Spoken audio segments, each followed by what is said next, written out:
去年山西旅行因为一款游戏火了，我也在网上刷到了很多山西漂亮古建筑的视频，想着什么时候来看一看。正好老家河南离山西很近，我又没去过山西，于是今年的旅行我打算从山西最北边的城市大同开始。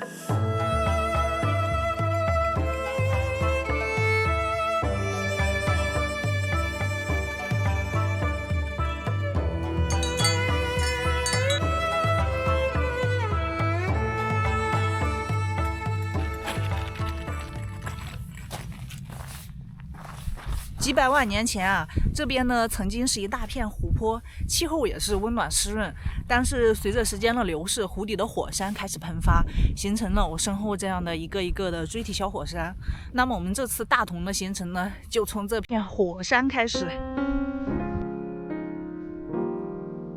大同这一片的火山呢，大大小小有30几座，它们喷发呢，也就是在几十万年前，最近一次喷发也是在10万年前了。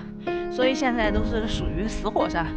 我们现在爬的这一座叫金山，在上面可以看到周围一圈的火山。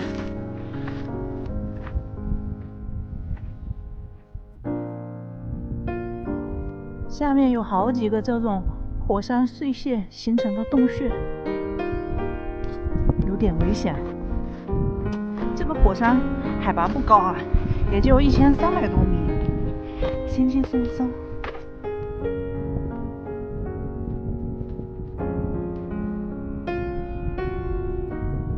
到达山顶，山上啥风景也没有啊，但是因为我没有见过火山类型的地貌嘛，所以还是爬上来看看。看下面2个坑，看着有点像露天煤矿。远处的这个是狼窝山，也是火山，这个也是火山。这边凸起的大大小小的应该都是火山。不知道你们有没有看过《江湖儿女》？《江湖儿女》就在这边取过景。火山会应该是最干净的了吧？有可能。下到这个坑里面来看，感觉真的很像在煤矿里。这些火山熔岩的石头都带有孔洞，很轻，跟矿石还是不一样。大同火山群离市区有30多公里，附近又都是山，位置很偏僻。我在路边打车打了很久都打不到，于是就想着搭顺风车看一看，没想到只问了1个当地人就成功了。比较特色的蒸菜，蒸菜对，全国所有的，比如说所有的叫8大碗的，叫几大碗的，最原始雏形都来自于这边的蒸菜。哦，它的雏形都来自于这儿。还有你比如说可以吃这边的烧麦，当然你吃烧麦到清真，你不要到什么凤林阁了、龙居响了，那个就贵。行啊，贵。你就找那种清真饭店的烧麦，就在车家里边，那个又便宜又好。山西的可乐都是老陈醋的。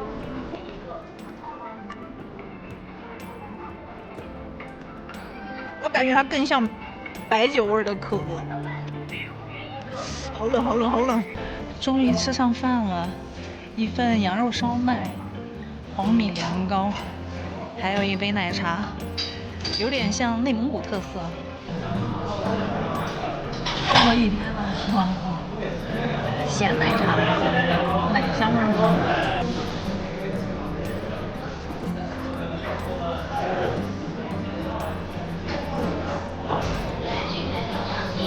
这个羊肉是稍微保留了一些羊肉的味。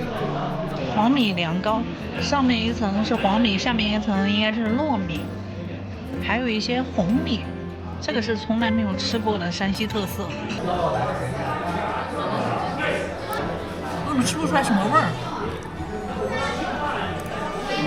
感觉山西的醋就跟乐器中的唢呐一样，你吃完之后，其他的东西都会黯然失色。看一下我订的青旅，一个8人间，现在只有我一个人住，一晚上31块钱。看一下外面，这里可以看到大同古城，好细心哦，洗衣液还分了好几种。然后这边对女生也挺友好的，提供卫生巾。去年我在内蒙古海拉尔一个博物馆看到这样一段历史，是说在大兴安岭的深处，一个叫嘎仙洞的地方，生活着一个少数民族的部落。他们随着人口的增多啊，就想走出大山，去到平原去生活，于是就向南迁徙。迁徙的途中呢，有一些人就留在了满洲里，有一些人就在海拉尔定居。其中一部分人呢，就走了很远，走到了平原地区，甚至还建立了政权。还找人挖了举世闻名的石窟。那些迁徙的人呢，就是鲜卑人，也就是现在的内蒙古人。建立的政权呢，就是鲜卑拓跋氏建立的北魏。石窟呢，就是今天我们要去看的云冈石窟。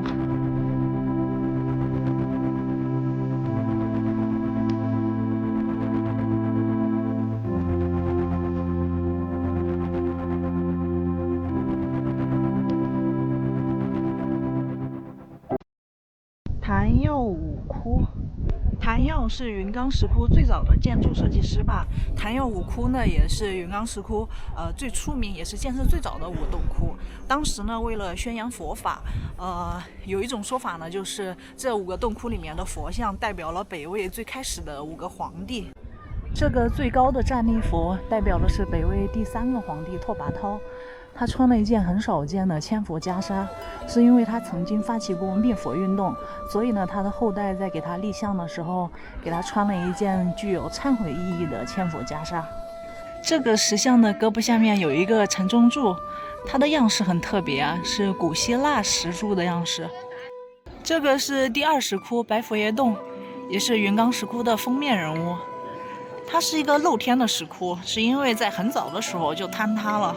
这个主尊穿的袈裟是露肩的，属于西域风格。他右边的这个穿的是古希腊犍陀罗风格的袈裟，所以云冈石窟还是挺国际化的，吸收了很多外来的文化。这个石壁上面有一个外国的神，旁边有一个牛，这应该是印度的3大主神之一湿婆。这些人都是拍跟佛祖击掌的照片，在这里看好好笑啊！每个人都在这里举个手。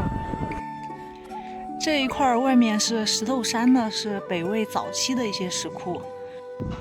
在它的右边有一些木头的外观的，里面的石窟呢就是北魏中期的。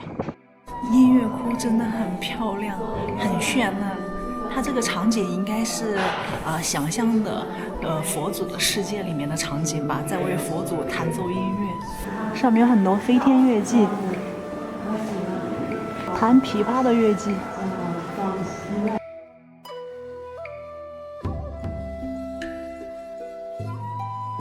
后面的这些小的石窟就是北魏的国都迁都到洛阳之后民间修的一些石窟了，就没有前面的那一些皇家石窟那么华丽壮大。云冈石窟现存主要洞窟45个，石雕造像59000多尊。我来之前看了一些纪录片和相关视频，觉得还是远远不够，建议大家来看的时候可以请个讲解，能更好的了解它的历史以及艺术价值。大同除了最出名的云冈石窟，在闹市区的大同古城随便走走也有看不完的古迹。在这里能够看到600多年前的明代九龙壁，丘处机弟子创建的道教全真派道观纯阳宫，元代的关帝庙，还能看到基督教建筑与佛教建筑的同框。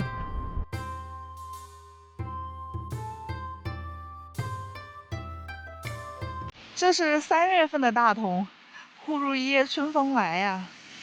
大同古城跟其他那些商业化的古城不一样啊，这里面有很多真东西。现在我们就去看一个免费的。门口的5条龙的照壁，善化寺。我们去看善化寺。善化寺最早建于唐朝开元年间，也叫开元寺，但是在辽代因为战火被毁，金代由圆满和尚主持重修重建。它是中国现存规模最大也是最完整的辽金时期的建筑。一进来就是4大天王殿。哟，这不是火遍全网的表情包吗？这是西方广目天王，他的表情真的很好笑，有点惊讶。上来就是大雄宝殿了。这个大雄宝殿外面看着很普普通通啊，但是进来后，哇！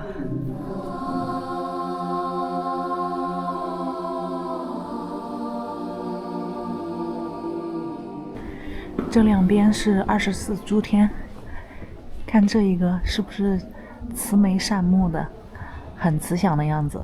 但是他以前是吃小孩的，后来被佛祖点化皈依佛门，现在是保佑儿童的神。看他旁边有一个恶鬼，所以他们叫鬼母子。在刚刚鬼子母的对面，这一个据说是善化寺的寺花，大吉祥功德天，面容慈祥。但是民间也有说法说她是刚才那个吃小孩的人的女儿。又逛到了华严寺，不过华严寺前面的这些院落据说都是新建的，它真正的山门是在后面。上华严寺，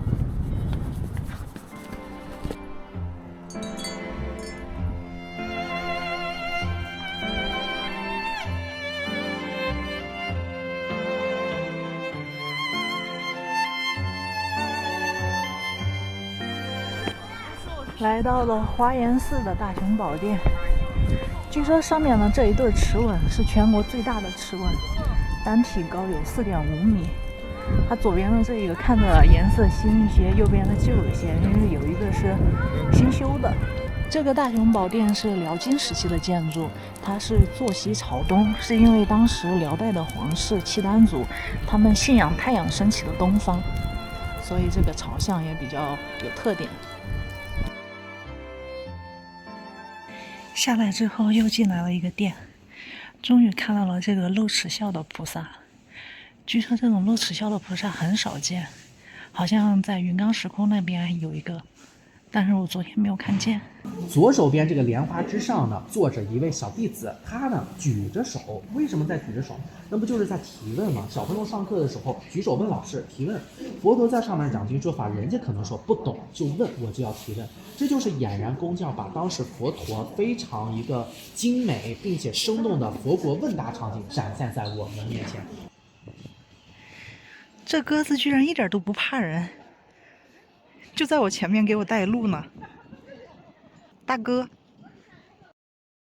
华严宝塔下地宫，这下面据说有一个全国最大的纯铜地宫，看到没？已经金碧辉煌了，全部都是铜做的，地板也是铜，所以进来要穿鞋套。这里面还有一个高僧的舍利，据说这个高僧曾经是华严寺的住持。那个白色的那个小小的，啊，对。再上塔上面去看一看，也就5层楼。那有什么好看的吗？啥也没有，看古城全景。哦，能够看到外面是吧？对，能看到。轻松啊，轻轻松松。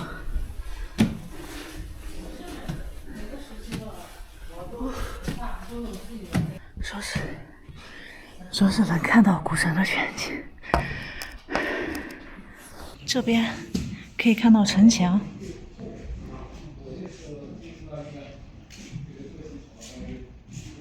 这边是另一个方向。好不好看？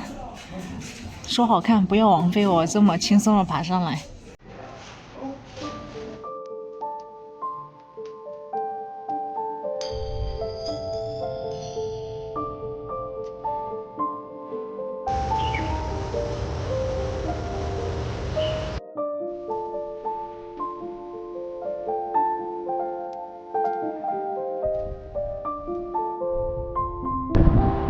来逛一个儿童公园，一进来就看到去年贾樟柯新电影《风流一代》里面的场景。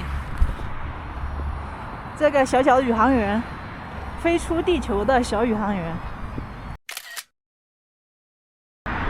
废弃的旋转木马，海盗船，这个场景怎么有点像去年我在鹤岗去的那个儿童公园？只不过那个儿童公园还在运营，这个儿童公园可能是大同80后的儿童乐园吧。生锈了的摩天轮。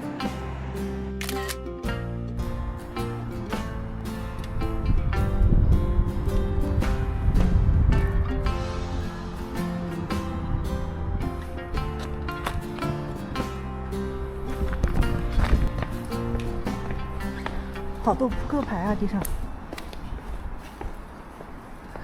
这不会是个厕所吧？这里。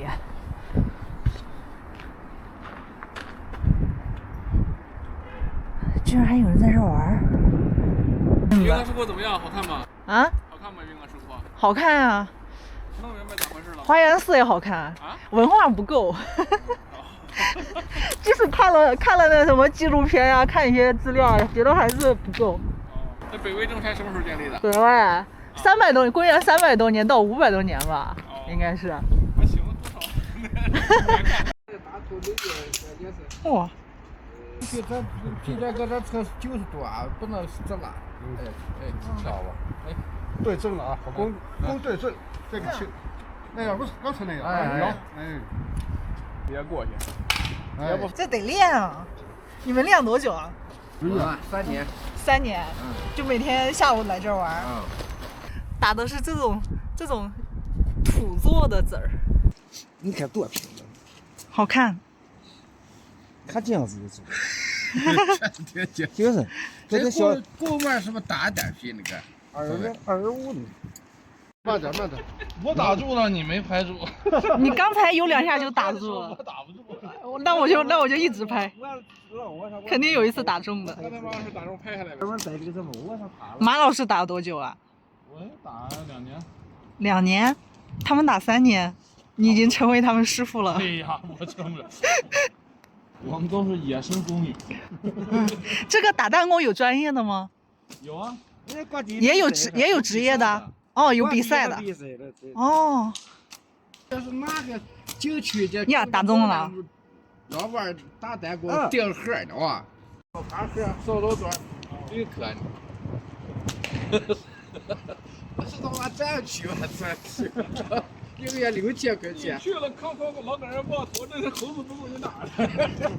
我就说1个月6000块钱，这不来了，这不来啊！打弹弓工资啊？弹弓也打了钱。是那种职业的是吗？景区。哦，景区。这个有猴子不是扫到这个游客呢，还给我顶这个。哦。他是景区的工作人员是吧？哦。现在教我的这个老师一开始一直说自己长得丑，不愿意露脸，但随后却对我开启了2个小时的耐心教学。聊天中得知，儿童公园是3年前荒废的，他们也是在3年前开始练习打弹弓。生锈的摩天轮和挂在墙上的易拉罐在这里完成了任务交接，儿童公园的角落又迎来了曾经的儿童。而在角落的角落，一个90年代的儿童正在悄然成长为弹弓界的新星。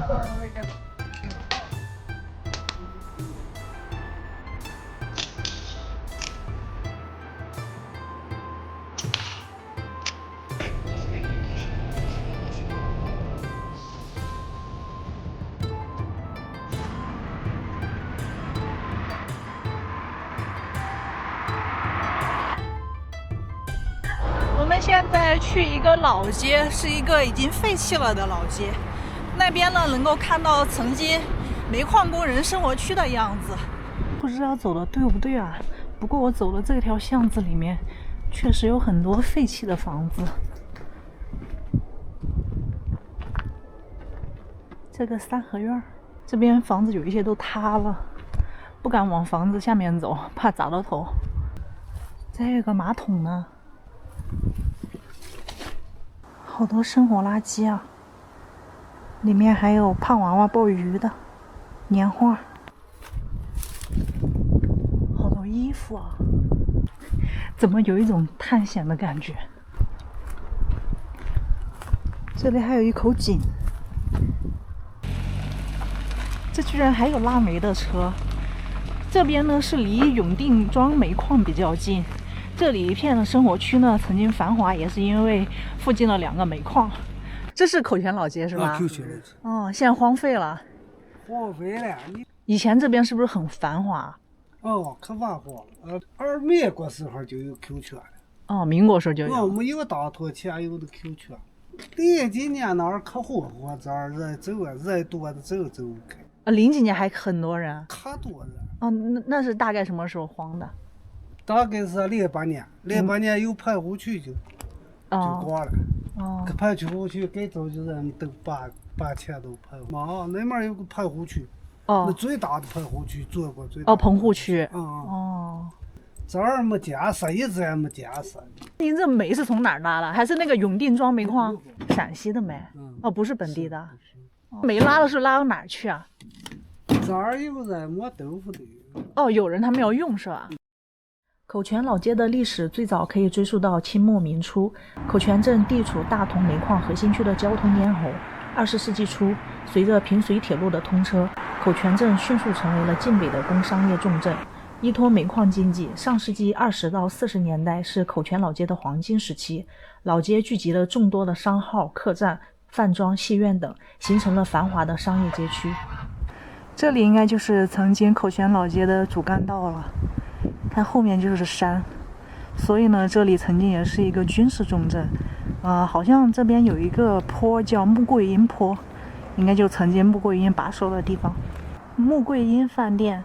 这是曾经口泉老街上最大的饭店，这里就是以前口泉镇的政府，上面写着为人民服务，还有一个五角星。它的左边是一个供销社，写着发展经济。这个房子是清末民初设立的妓院，后来日本人来了之后，把这里改成了慰安所，残害中国的妇女。看一下里面。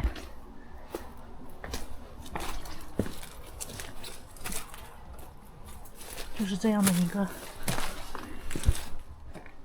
小房间，有一个炕，这边还有一个三角形的房间，然后里面还有几所房子，就不进去了，太破破烂烂了。这边现在还是有一些生活的人在这里住的，没有搬出去的。您是现在还住在这附近吗？还住在这边啊？哦，然后每天来这里提水。哦，这儿有水呢，一到天没水你还不到。就是那家里面的房子里面停水了都。这个房子也是一个荒废的房子。他这个人都是搬走了。都搬走了，但是就这里还有水没停水。他是到天早上没到，一到了那也没水。您是为啥没有搬呀？他们不是很多都搬到棚户区去了吗？也这地是你个小地是，不管你哪了，没放，晾的这个厕所不对，放晾这个厕所不对，厕所不对是吗？厕所嘛，他不对就不给你，不给那我也不得理他，得行。